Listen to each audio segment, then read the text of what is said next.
Alors, vous êtes connu, je vous dis, le maître des accommodements raisonnables, mais vous avez souvent défendu justement les gens de minorités ethniques ou religieuses dans le cas des accommodements. Mais là, vous dites que dans ce cas-ci, lorsque la vie d'un mineur est en jeu, il faut mettre de côté ses croyances religieuses et sauver sa vie. C'est ça? Oui, je suis d'accord avec la majorité de la Cour suprême, c'est-à-dire avec le juge Abella, le juge McLaughlin. Je pense qu'il y a ici, d'abord, les accommodements raisonnables, bien que je défende certains, il y a des limites. Le meilleur exemple étant le kirpan, oui, à l'école, mais pas dans un avion. Donc ici, il y a une question, il y a deux valeurs fondamentales qui se heurtent l'une contre l'autre. C'est la vie, la nature sacrée de la vie, et d'autre part, la croyance religieuse. Je pense que la Cour a fait un compromis. Elle n'a pas dit que l'opinion du mineur ne compte pas. Au contraire, quand le mineur a 13, 14, 15 ans, il faut tenir compte de son opinion, mais finalement, cette opinion n'est pas définitive. Ce n'est pas nécessairement ce qu'on va adopter. C'est d'ailleurs la même chose quand il s'agit de la garde d'un enfant. Un enfant de 14-15 ans a son mot à dire, il faut écouter, il faut lui donner vraiment la possibilité de s'exprimer, mais ce n'est pas nécessairement final. Et je pense que cette décision est un compromis tout à fait raisonnable dans les circonstances. Oui, mais pourquoi on l'écoute alors si de toute façon on dit, cette fille-là, entre autres, là, elle avait 14 ans, elle ne voulait pas de transfusion sanguine, on l'a écoutée, mais finalement on dit on s'en fout de tes opinions, on va y aller quand même. Ça ne donne rien d'abord de l'écouter alors. Non, c'est pas vrai. Je pense qu'il peut y avoir des situations où il faut écouter l'enfant et donner un certain poids. Dans ce cas-ci, c'était clair. Avec la transfusion, c'est la vie. Elle n'avait rien de majeur qui pouvait la tuer. Dans le sens contraire, c'est la mort. Or, il peut y avoir une situation où, par exemple, un traitement contre le cancer, il y a 10% de chances de survivre avec un nouveau médicament avec beaucoup de souffrance. Normalement, un patient adulte a le droit de décider, mais un enfant aussi pourrait peut-être décider s'il veut... Je ne suis pas de traitement parce que ça va être trop difficile pour moi, j'aime mieux arrêter mes traitements. C'est douloureux, je n'ai pas supporté les autres. Il y a une décision rationnelle qui peut être faite, mais dans une situation comme celle-ci, où c'est clairement la vie ou la mort et une croyance religieuse, je pense que la Cour suprême a bien fait d'écouter l'enfant pour sa dignité, pour montrer que c'est une personne, que ses opinions religieuses sont importantes, qu'on lui donne l'opportunité, mais finalement, la vie doit avoir gain de cause. Maître Gray, il y a Elisabeth de Montréal au bout du fil qui est témoin de Jéhovah. J'aimerais lui parler. Madame, vous êtes membre des témoins de Jéhovah? Oui, je suis témoin de Jéhovah, ça fait déjà plus de 20 ans. Pourquoi vous refusez les transfusions sanguines? Je ne comprends pas ça. À l'époque de Jésus, il n'y en avait même pas de transfusion sanguine. Comment vous pouvez dire Dieu est contre les transfusions? Il n'y en avait pas à cette époque-là. C'est écrit noir sur blanc dans la Bible que les chrétiens doivent s'abstenir du sang. D'ailleurs, c'était déjà écrit. Et aujourd'hui, ce n'est pas une question de religion. Si on regarde les maladies, donc on peut avoir des maladies. On prend le sang pour ne pas mourir. Mais on peut attraper une maladie en prenant du sang. Mais vous, si votre fille avait besoin d'une transfusion sanguine, est-ce que vous refuseriez sur la base de vos croyances religieuses? Exactement. Vous refuseriez? Je vais refuser automatiquement parce que c'est Dieu qui donne la vie. La vie appartient à Dieu. Ce n'est pas le fait de prendre du sang qui va m'empêcher de mourir. Restez là, restez à l'écoute, madame. Maître Julius Gray, moi j'appelle ça non-assistance à personne en danger. Sa fille est en danger de mort, elle n'a pas de transfusion sanguine.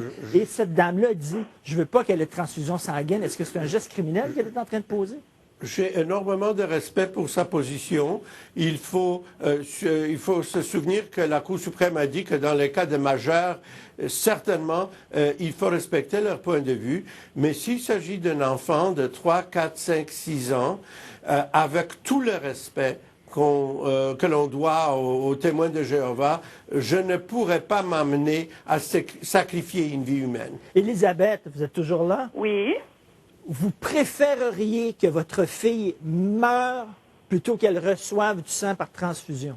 Laissez-moi vous dire, M. Martineau, Donc, les médecins sont là pour aider, mais les médecins ne sont pas là pour donner la vie. C'est Dieu qui donne la vie. C'est pas le. Je vais vous répéter encore. Je vous répète la question. Vous préféreriez que votre fille meure plutôt qu'elle reçoive du sang par transfusion? C'est une question d'obéissance à Dieu. Donc, pour obéir à Dieu, je vais refuser catégoriquement pour respecter ma foi. C'est pas pour respecter, comme on dit, une religion. Il n'y a personne qui nous impose d'accepter quoi que ce soit. Donc, votre foi et vos idées sont plus importantes que la vie de votre enfant. C'est ça que vous êtes en train de me dire? Non, non, non, non, non. C'est pas que mes idées sont plus importantes.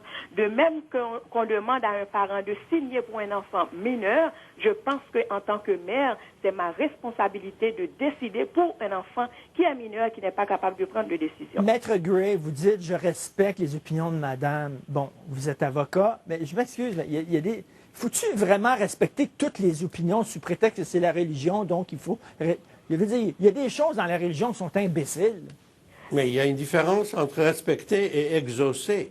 Et il ne faut pas tout exaucer, mais le respect pour les différentes religions, même quand elles semblent étranges pour nous, ou même quand elles semblent scientifiquement non fondées, je pense que c'est nécessaire pour ne pas discriminer, pour ne pas encourager les mépris. Mais cela dit, le respect ne veut pas dire l'obéissance aux idées religieuses. J'aimerais mettre... je vais dire quelque chose pour terminer. Ouais. Donc, ce n'est pas une question de religion, je vais reprendre encore. C'est une question de croyance, de foi. Donc, notre foi, on est là pour obéir à Dieu, pas une religion. Pas pour obéir à un livre qui est écrit il y a 2000 ans, à l'époque, il n'y avait même pas de transfusion sanguine. Oui, mais la Bible prédit déjà des choses qui vont arriver. Tout ce que la Bible dit, c'est pour notre bien-être. C'est des choses qui vont arriver bientôt. Merci beaucoup, Mme Elisabeth, parce qu'il n'y a pas de discussion possible avec les gens qui sont complètement religieux. À un moment donné, c'est leur croyance, c'est ça qui est ça. Maître Gray, j'aimerais entendre une courte affirmation de l'avocate de la jeune fille, Maître David Day, la jeune fille de 14 ans qui a eu une transfusion. When a young person demonstrating sufficient maturity expresses particular treatment choices, the court has to give effect to those treatment choices.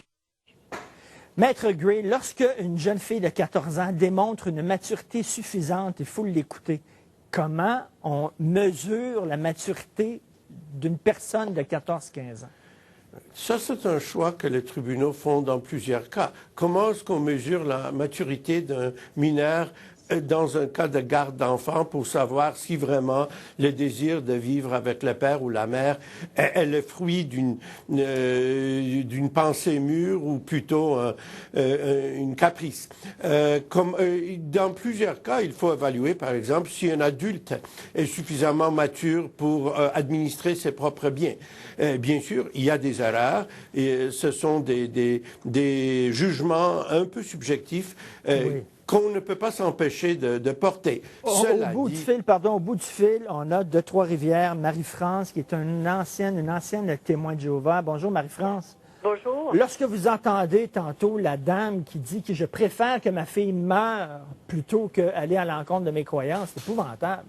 Moi, je vais vous dire, monsieur, le juge est beaucoup mieux dans ce cas-là parce que mon mari et moi, c'est 20 puis 25 ans qu'on était dans les témoins de Jéhovah. Et puis, elle n'a pas le choix, la petite fille, de faire ça. Elle n'a pas le choix. Ses parents, ils se tiennent dans sa chambre. Les anciens se tiennent autour.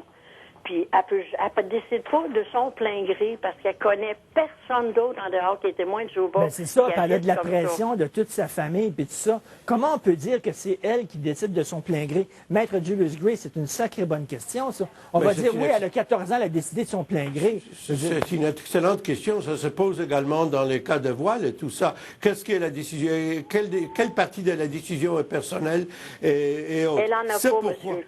Ou elle est exclue de sa famille, de partout aussi.